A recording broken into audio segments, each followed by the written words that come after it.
بسم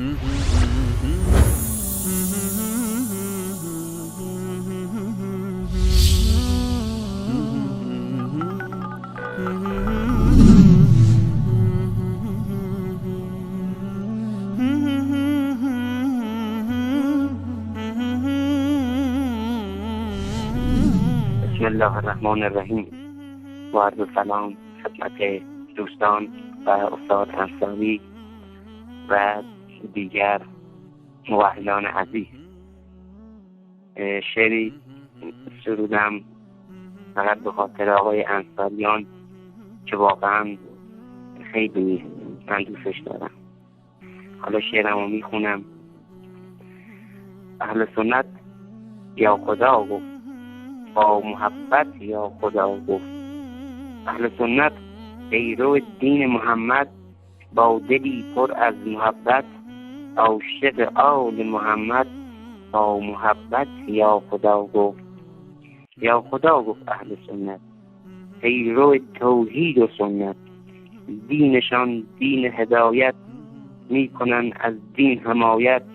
دشمن شرک و ضلالت، دین از این اهل سنت. گفته از قرآن به سنی، تو ببین شیعه حیدر. میکند هی شرک و بدعت، اهل سنت دار همت. میکند شیعه هدایت، با محبت. شیعیان شدن هدایت، نکنن شرک و ضلالت. ندهند خمسی به آیت، نزنن بر سر صورت.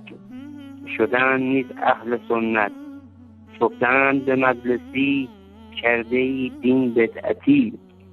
مجلسی گفتش ببین، میدهد هر حاجتی.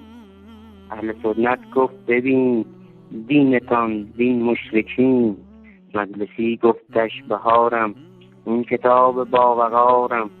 اهل سنت گفت ببین، این بهارت با روایت. می کند بدین خیانت. مجلسی گفتش ببین، می کند این یا علی. می کند زمین دونی، گر نبود ای رئیس. اهل سنت خنده کرد، خود را زیبنده کرد. گفت ببین ای مجلسی، می کنی دین را چنین. تو نگفتی آن عمر، کرد از علی ذلیل. گر که می کرد این علی، این زمین در دمدمی. پس چرا نکرد این علی، پس چرا که این علی نکند عمر دونی. اهل سنت گفت ببین، تو ببین ای مجلسی، می کنی علی ذلیل. می کنی علی بدین، می کنی علی خدا. کرده ای مردم جدا از خدای مسلمین. پس ببین ای مجلسی، تو بگیر گل در دهن. نکنی هی هر دم سخن.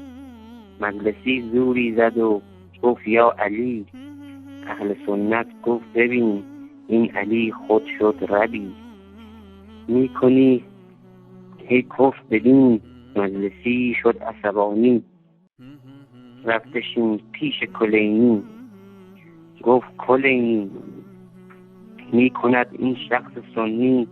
می کند ما را ذلیل. هست این خیلی دلیل، چه کنیم از دست سنی. این کلینی گفت ببین،